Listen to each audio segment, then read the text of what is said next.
Hey friends. I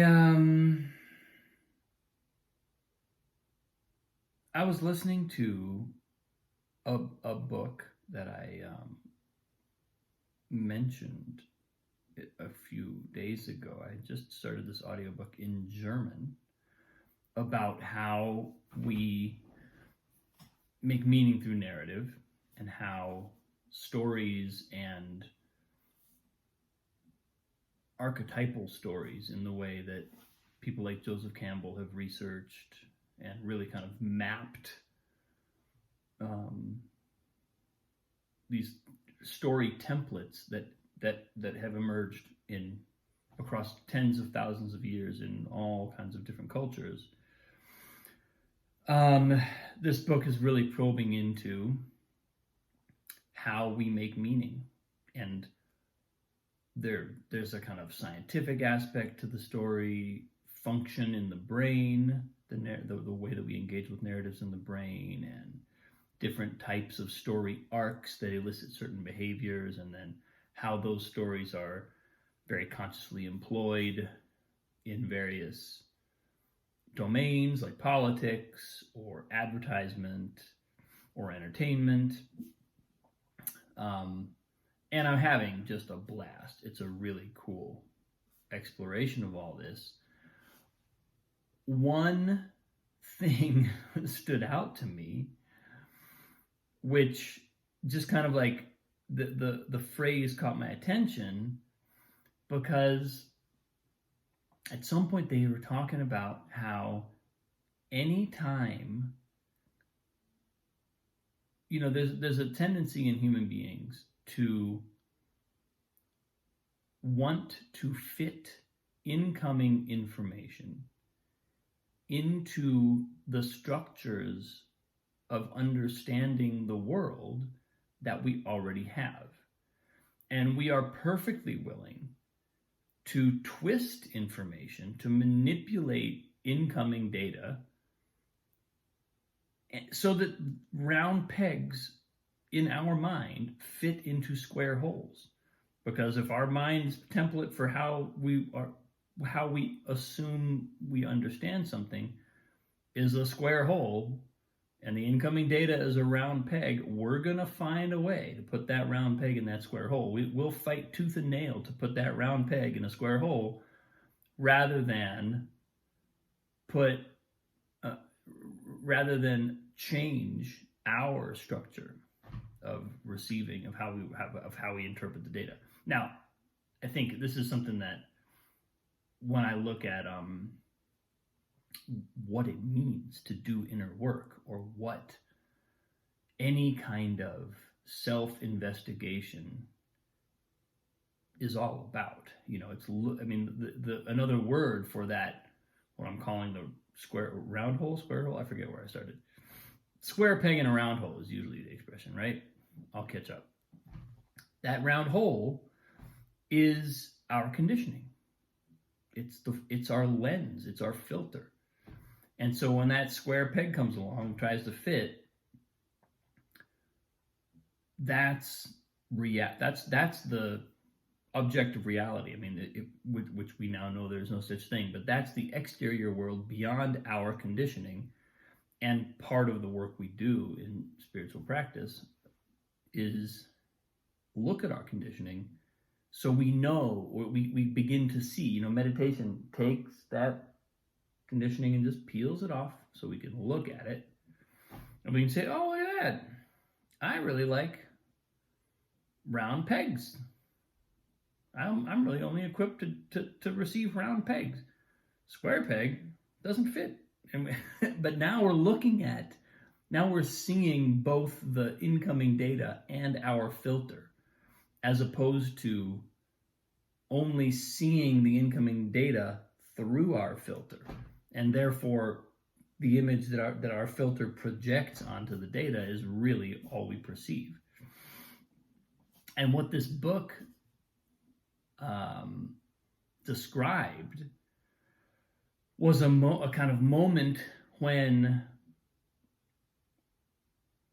we begin to do exactly what I'm describing, which is to examine our perspective, examine the narrative that we are continually trying to live, trying to evoke, or trying to perceive in a certain, again, kind of domain of life. When we are faced with data that really doesn't fit that narrative, and that we either can't manipulate into our way of seeing things, and or we consciously decide not to do that, we consciously decide to adjust our own filter to become more conscious of our conditioning, we are plunged into a kind of existential crisis. Because for a brief moment, we have to let go of how we understand the world, how we are used to seeing whatever area of life we happen to be examining has to get, we don't usually go from one stable set of assumptions and orientations immediately to another stable set of assumptions and orientations. There's a moment where we have to let go of the first one so we can actually construct the next one. Something has to change, and things are changing in our brain, and certainly things are changing in our psychic experience, in the geometry of our thought, as Buckminster Fuller put it. The geometry of thought changes. The arrangement of thoughts and the logic that orders them changes. And before that settles, we are in crisis in a way. We are in a place where we don't know how to understand the world. So I just thought this was a wonderful description, and it reminded me of what I forget if this is a spiritual teacher that I heard this from back in the day, or just another, some other person, but someone said spiritual practice is basically being secure, being insecure most of the time. In other words, being okay with feeling insecure most of the time. Not because we're actually placed into a condition of greater insecurity by doing spiritual practice, but because the act of the practice is to dismantle fixed and rigid ways of seeing the world, ways of behaving, and ways of understanding, ways of making meaning.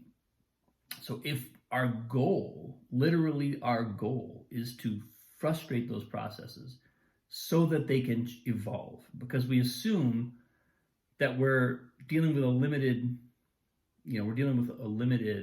system or a limited perspective, and our goal is to expand that perspective, we're going to be inviting existential crisis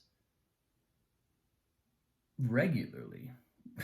Existential crisis becomes kind of like our daily bread. That's what we do. And I think this both, hearing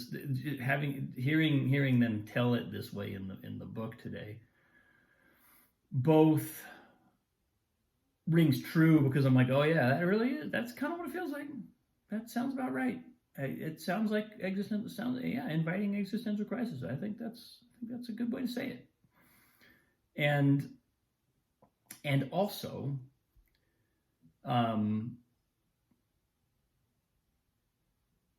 it gives me a sense of, this is a process where we want to have humility in this process, and we want to be measured in how we go about it.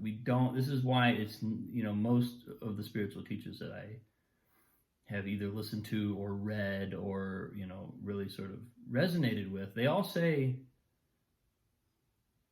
don't be in a hurry. They all say, we want, yes, we are in the process of transcending. We are in the process of evolving. We're in the process of expanding our consciousness, but don't be in a hurry. Let the process, let life lead this process. And like someone like Trungpa Rinpoche just keeps a beautiful emphasis on our daily life. What is your household like? How are you in relationship to your household? How are you in relationship to your wife, your husband, your partner, your children, whoever's around you, your friends, whoever your people are? Because that kind of keeps our feet on the ground as we then regularly and consistently and deliberately invite existential crisis, which it really is. That I think that it gives me an appreciation for why I sometimes feel like I'm this blasting through experience, and why it feels like so much is happening,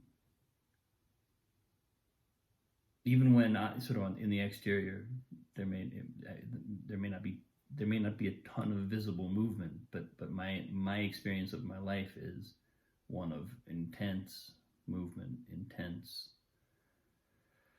change, and you don't have to be out. We don't have to actually be flying through space in a rocket ship to feel like we're flying through space in a rocket ship. There's an inner path of that experience, and this just the framing it as kind of the routine of existential crisis was really helpful for me and sort of resonated with me. So that's what I got today, folks. Thanks for watching. Have a wonderful day. Appreciate you. All the love in the world. I'll see you tomorrow.